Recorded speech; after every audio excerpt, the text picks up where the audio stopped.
बिस्मिल्लाहिर्रहमानिर्रहीम। अस्सलामुअलैकुम viewers, welcome back to my channel. आज मैं बना रही हूँ बारबेक्यू चॉप्स यानी बारबेक्यू चांपे। तो देखें मसालेदार बनेंगी इंशाल्लाह। देखें इसको हम कैसे बनाते हैं।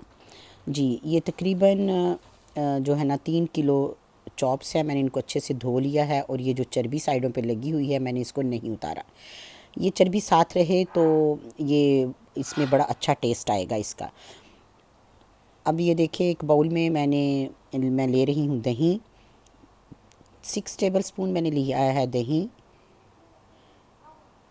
जी ये 6 टेबल स्पून दही है। अब इसमें हम अपने सारे स्पाइसेस डालेंगे।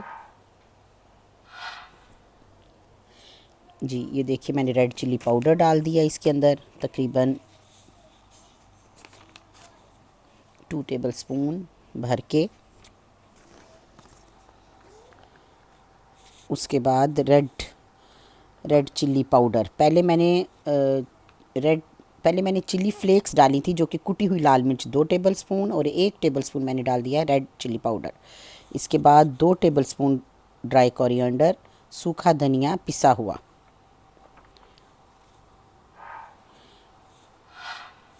1 टेबल स्पून इसके अंदर मैंने डाल दिया है जी गरम मसाला।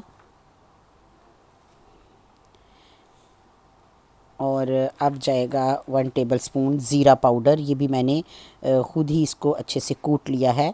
बहुत यानी ये फ़्रेश है बिल्कुल ज़ीरा पाउडर। इसकी बहुत अच्छी खुशबू आएगी। 1 टेबल स्पून मैंने इसमें डाल दिया है ये खटाई पाउडर। अब इसमें 1 टेबल स्पून भर के मैंने डाल दिया है जी ब्लैक लेमन पाउडर जो कि मिलता है यहाँ से। ये भी खटाई पैदा करेगा इसमें।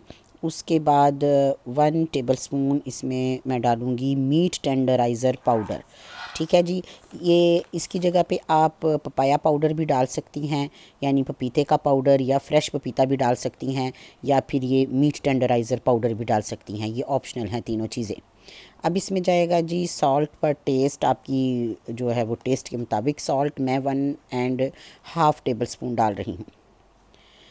ठीक है जी। उसके बाद इसमें अब मैं 1 टीस्पून डाल दूँगी इसके अंदर ब्लैक पेपर, कुटी हुई काली मिर्च। मैंने खुद ही घर में ये भी कूटी होती है, बाज़ार से मैं पाउडर नहीं लाती हूँ। ठीक है जी। इसके बाद इसमें डालूँगी तकरीबन 4 टेबल स्पून लेमन जूस। करेंगे इसको अच्छा सा मिक्स।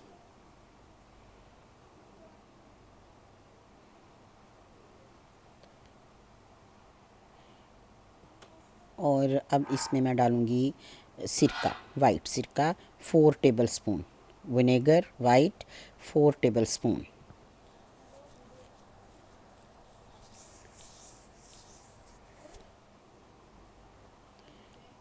जी इसको अच्छे से मिक्स कर लेंगे।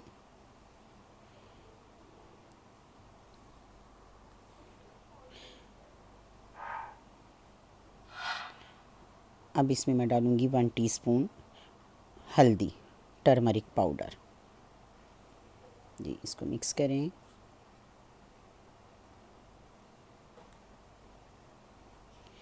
अच्छा सा मिक्स करें इसको। इसको आप इन चॉप्स को ओवरनाइट छोड़ दें। मैं इनको ओवरनाइट ही छोड़ूंगी। दूसरे दिन जब आप इन्हें बारबेक्यू करेंगे तो बहुत अच्छा रिज़ल्ट आएगा, लेकिन कम से कम आपको 6 आवर छोड़नी ही होती हैं। 6 आवर आप अगर मसाला लगा रहे, इसको लगा के मसाला फ्रिज में रख दें तो ये 6 आवर में बहुत अच्छा सा मसाला इसके अंदर जज़ब हो जाता है। मैं तो 6 आवर से ज़्यादा ही हो जाएंगे क्योंकि ये इसको मैं छोड़ दूँगी अब ओवरनाइट के लिए। कल इनको हम बारबेक्यू करेंगे। जी देखिए इस तरह से बहुत अच्छा से इसको मिक्स करें हाथों की मदद से या स्पून की मदद से। मसाला बहुत अच्छे तरीके से अंदर जाना चाहिए। जी मैं लहसुन अदरक का पेस्ट भूल गई थी, अब मैं डाल रही हूँ 2 टेबल स्पून भर के मैंने इसमें अब डाल दिया है लहसुन अदरक का पेस्ट। 4 टेबल स्पून जी 4 टेबल स्पून मैंने, ये 4 टीस्पून है सॉरी, और मैंने यानी 2 टेबल स्पून है और 4 टीस्पून है। 2 टेबल स्पून इसमें लहसुन अदरक का पेस्ट। अब इसको अच्छे से तरीके से मिक्स करें, ऊपर से नीचे बहुत अच्छे तरीके से मसाला लगाएं इनको, और फिर इनको कवर करके छोड़ दें। ये देखिए इस तरह हाथों की मदद से बहुत अच्छे तरीके से मसाला, और ये इंशाल्लाह बहुत ही मज़ेदार मसाला तैयार होगा, बहुत टेस्टी और स्पाइसी बनेगी, मज़ेदार बनेगी इंशाल्लाह। ये देखें, ये इसको कवर करके मैं छोड़ दूँगी ओवरनाइट के लिए।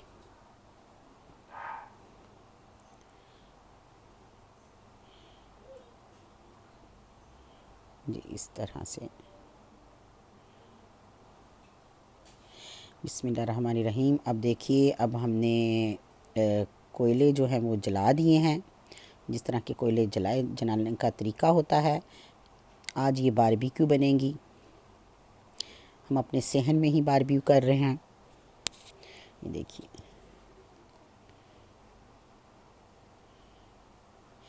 मुझे थोड़ी माशाल्लाह से भरी भरी सी लग रही हैं चॉप्स, तो मैं इनको अब थोड़ा सा कूट के तो थोड़ा पतला करूँगी ताकि ये जल्दी तैयार हो जाए।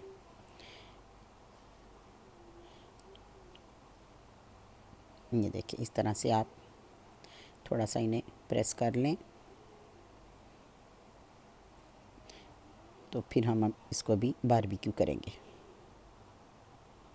बिस्मिल्लाहिर्रहमानिर्रहीम। ये देखिए इस तरह से इसके ऊपर आप रखें, ग्रिल के ऊपर उसको बंद करें और कोयलों पे चढ़ा दें। ये देखिए जी,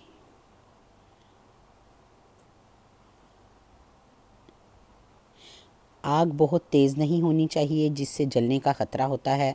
ठीक है जी, तो आग जितनी मध्यम मीडियम रहेगी और स्लो हम इसको पकाएंगे मटन को, तो ये बहुत ही अच्छा तैयार होगा इंशाल्लाह से। तो अब ये मैं एक सीख पे जो है वो प्याज और टमाटर चढ़ा रही हूँ। इस तरह से बारबेक्यू के साथ ये प्याज और टमाटर बहुत अच्छे लगते हैं, इनको भी हम सेक लेंगे आग पे। और अब ग्रीन चिल्ली मैं दूसरी सीख पे चढ़ाऊँगी। ये देखिए, मैं 2 सीखों पे ग्रीन चिल्ली चढ़ाऊँगी क्योंकि मुझे साबुत ही रखनी है। एक पे अगर चढ़ाएं तो वो लटक जाती हैं। इस तरह से देखिए मैं किस तरह से चढ़ाऊँगी, इस तरह से।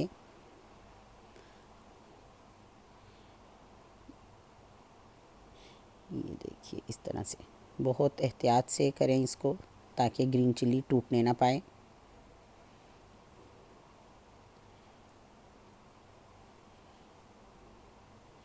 देखिए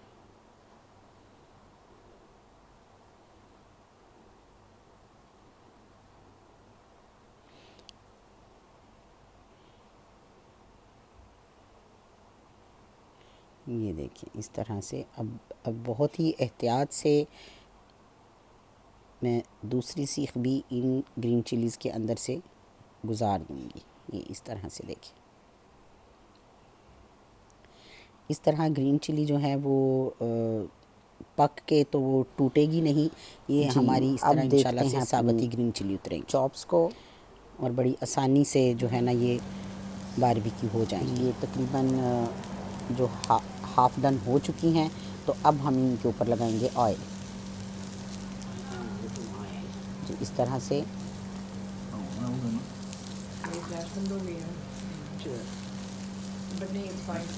ये इंशाल्लाह बहुत ही मज़ेदार बनेंगी। ये रेसिपी को ज़रूर ट्राई कीजिएगा और मुझे फ़ीडबैक दीजिएगा। जिन्होंने मेरा चैनल अभी तक सब्सक्राइब नहीं किया वो भी मेरे चैनल को प्लीज़ सब्सक्राइब करें और बेल आइकन को प्रेस करना मत भूलें। उससे मेरी हर आने वाली न्यू वीडियो आप फ्री में सबसे पहले देख सकते हैं। देखिए इस तरह से हम अब इसको ऑयल दूसरी साइड पे भी लगा लेंगे सबको। ये देखिए जी, ये फिर इसकी साइड चेंज करें। हाँ जी, अब चेक करेंगे इसको। जी ये हो गई हैं तैयार। ये देखें नाइफ़ बहुत इजीली अंदर जा रही है, बहुत सॉफ्ट हैं, बहुत ही मज़ेदार हैं। और इंशाल्लाह आप इसको ज़रूर ट्राई कीजिएगा और मुझे फ़ीडबैक दीजिएगा। तो अब मुझे दें आप इजाज़त। अपना बहुत ख्याल रखिएगा और दुआओं में मुझे ज़रूर याद कीजिएगा। अब मैं चाहूँगी आपसे इजाज़त। अल्लाह हाफ़िज़।